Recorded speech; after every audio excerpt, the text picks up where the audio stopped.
பார்த்தாங்க ஆம்புலன்ஸ்ல இருக்கும்போது சார் தெரிஞ்சு இறந்து கிடந்தார். மதுரை பாஜக ஓபிசி அணியினுடைய செல்லூர் மண்டல செயலாளராக பதவி வகித்து வரும் மதுரை ஆலங்குளம் பகுதியைச் சேர்ந்த கருப்பசாமி என்பவர் கார் ஓட்டும் தொழிலில் ஈடுபட்டு வந்த நிலையில் கடந்த திங்கட்கிழமை இரவு வீட்டிலிருந்து வெளியேறிய கருப்பசாமியை நேற்று வரை தொடர்பு கொள்ள முடியாத நிலை நீடித்திருக்கிறது. இந்த நிலையில் இன்று காலை மதுரை கூடல்புத்தூர் பகுதியில் அவர் காரில் சடலமாக மீட்கப்பட்டிருக்கிறார்.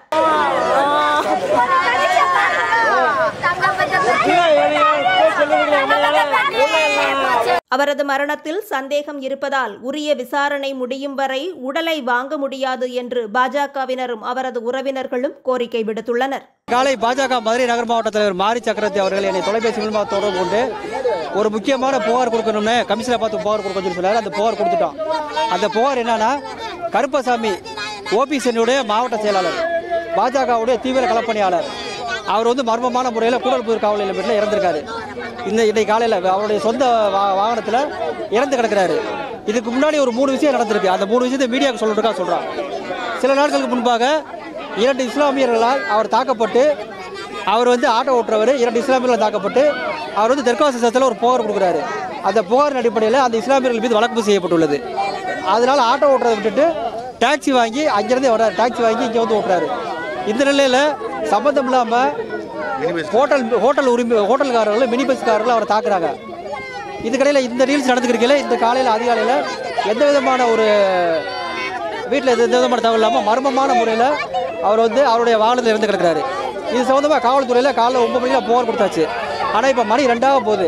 காலையில் 8 மணிக்கு ஏற்றின பாடி 2 மணி வரைக்கும் ஜிஹெச் கொண்டு வரல. அதனால் காவல்துறை ஏதோ ஒரு விஷயத்தை இந்த மர்மமான மரணத்தில் காவல்துறை ஏதோ ஒரு விஷயத்தை மறைக்க முயற்சி பண்ணுறதாக எங்களுக்கு சந்தேகமாக இருக்குது. அதனால் இதை தீவிர விசாரணை செய்ய வேண்டும். இந்த பிரச்சனை இதோடு நம்ம விட போகிறதில்லை. அதை தாக்கிய இஸ்லாமியர்கள் யார், தெற்காசி சட்டத்தில் ஒரு வழக்கு பதிவு செய்யப்படல.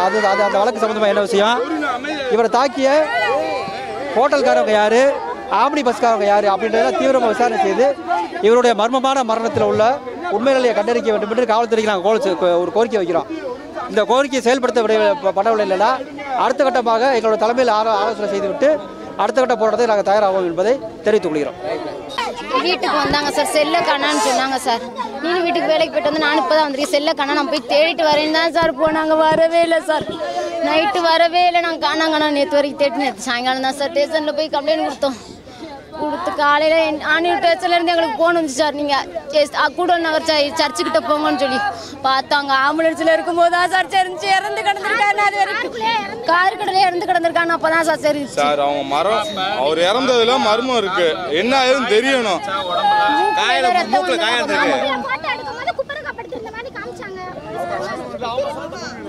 நான் பார்க்கல சார், குப்பரக்கா ஸ்டேஷனில் செல்லில் காமிச்சு தான் சார் எனக்கு தெரியும்.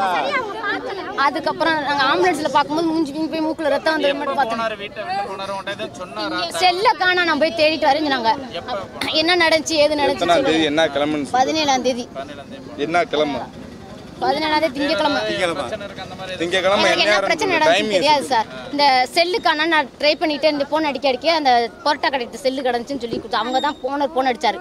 போய் செல்லை நான் வாங்கிட்டு வந்தேன் சார். அதுக்கப்புறம் தான் நாங்கள் டமுக்கு இதுக்கிட்ட போய் கேட்டோம் சார். அங்கே எனக்கு தெரியாது அப்படின்னு சொல்லிட்டாங்க சார்.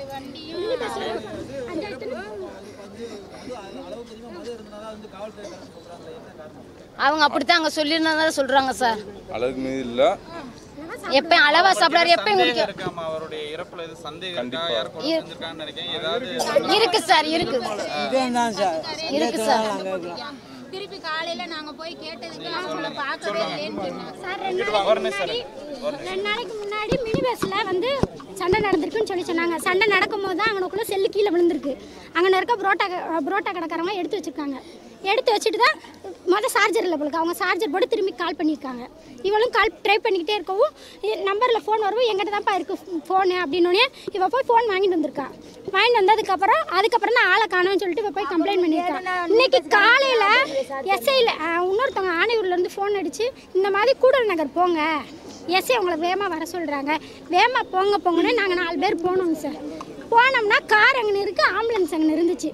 போனோடனே போய் பாடியை பாருங்கள் அவ்வளோதான் சொன்னாங்க. பாடி பாருங்கன்னு சொல்லிட்டு செல்லில் ஃபோட்டோ காமிச்சாங்க.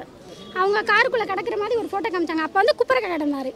செல்லில் அவங்க காட்டும்போது திரும்பி ஆம்புலன்ஸில் பார்க்கும்போது மூஞ்செல்லாம் ஒரு மாதிரி கருத்து இந்த இடத்துல ரத்தமாக இருந்துச்சு. காயம் இருந்துச்சு. ஆனால் வந்து எங்கேயுமே இப்போ மோதலை. கார் வந்து சேஃப்டியாக தான் நிற்கிது.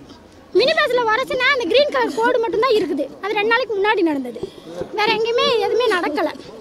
இப்போ என்ன சொல்கிறாங்க, உள்ளே குடிச்சிட்டு கண்ணாடிலாம் லாக் பண்ணிவிட்டு இறந்துட்டாரு அப்படின்னு தான் எங்களுக்கு தமிழ் சொன்னாங்க. ஆட்டோ டாக்குன்றாங்க. ஆனால் அது